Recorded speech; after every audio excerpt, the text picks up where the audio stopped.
বন্ধুরা, আমি এখন কথা বলবো একজন বাক প্রতিবন্ধী ছেলের সঙ্গে, যে কথা বলতে পারে না, কানে শুনতে পারে না।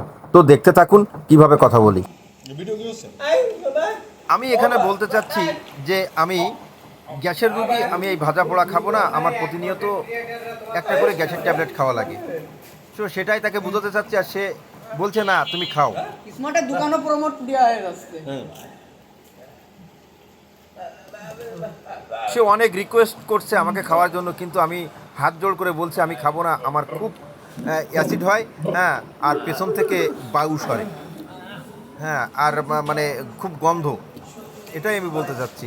সে তারপরেও শুনছে না, সে আমাকে খাওয়ার অফার করছে, আমি তো খাবোই না, বলছে দুটো খাও, আমি কিন্তু খাবো না।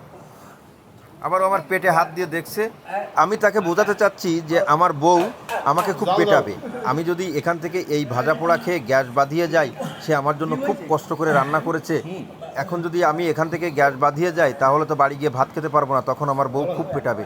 তো সে বলছে ও তাই। হ্যাঁ, এখন আমি বলছি যে তুই যদি ভালো থাকতে চাইস তাহলে কিন্তু বিয়ে করবি না কখনো।